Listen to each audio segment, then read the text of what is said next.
আজ কয়টা দিন মেঘলা বাদলা হয়ে ভ্যানটা বের করতে পারিনি, কোনো কাজ কাম নেই। আর ওই দেখো জমিদার, আমার আমার পুত্র পুত্র জমিদার, ঠ্যাং দেখি, ঠ্যাং উঁচু করো। আমার ঠাকুর বসে আছে এখানে, কাজ কাম নেই, রাত দিন পানি মাতে কোনে যাব আমি? মানুষের তো আর ছেলেপিলে নেই, ওরা কাজ করে না। তোমার মতো জমিদার হয়ে বসে থাকে, তাই না? এই খোকা, তুই তো আজ কদিন স্কুলে যাসনি মনে হয়। ওই দে তো স্যার আসছে।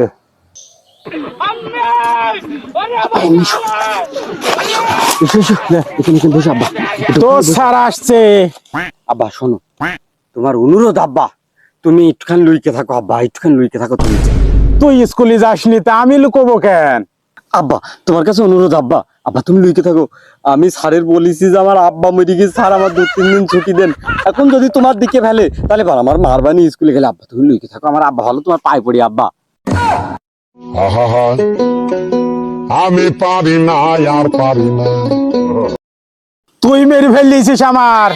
এই দেখ, খাসি খাসি দুনিয়ায় থাকতে আমার মেরে ফেলিয়েছে, দুনিয়ায় থাকতে মেরে ফেলিয়েছে। চুপ পারবো কেন? गया है तुझको तो प्यार सजना। हाय मैं मर ही जाऊं जो तुझको ना पाऊं बातों में तेरे। এই সম্রাট খোকা, বলছি তোর আব্বা মরে গেল, সেই নাক কালমা হয়ে গিয়েছে খোকা।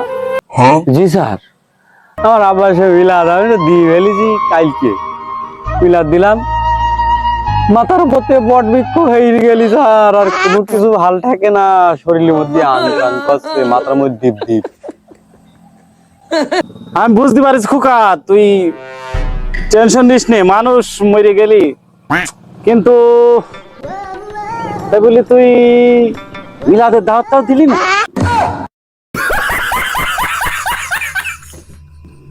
স্যার আমার আব্বা ওই বললো যে বেশি মানুষ নিয়ে খাওয়াতে নিষেধ করিল, এই জন্যই অল্প দুটো কটা মানুষ নিয়ে খাইয়ে দিয়েছি স্যার, গজা দিয়ে এলাম।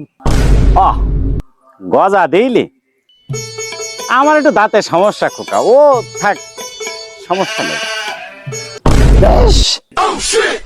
পাড়ার খেলা করি, আজকেও 500 টাকা ভরলাম, আজকেও চলে গেল। এই প্লেন খেলা রকেট খেলা করে আজকেও 500 টাকা চলে গেল। জমা বড় আমার দ্বারা কিছু হবে না।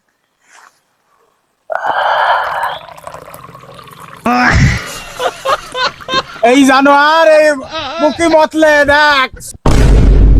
আব্বা তুমি এর মধ্যে কাঁদছো, বললা কি করলাম? উঠেছো উঠেছো উঠেছো, তুমি আর ঝড়ে মধ্যে কি করছো?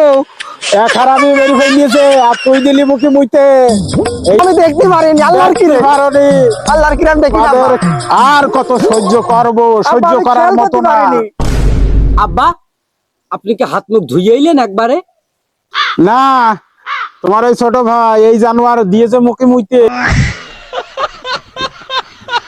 এই শোন, দুই ভাই এদিকে আয়, তোদের সাথে কথা আছে আমার। কাছে এসে বসো। ওমা, গার উপর ঠেলে উঠছো কি জন্য? ওদিক পিছে বসো, আর কথাগুলো মনোযোগ সহকারে শুনতে হবে। আব্বা বলো।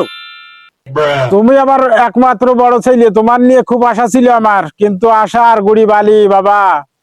শোন, আমি তো মরে যাবো কবে, বুড়ো মানুষ হয়ে গেছি, তা ওই জায়গা সয় সম্পত্তি জায়গা জমি সব তো ভাগ করতে হবে নাকি?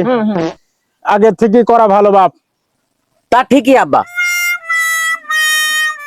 কিন্তু আব্বা আমাদের জমি কই? তাই জমি নেই হবে কবে?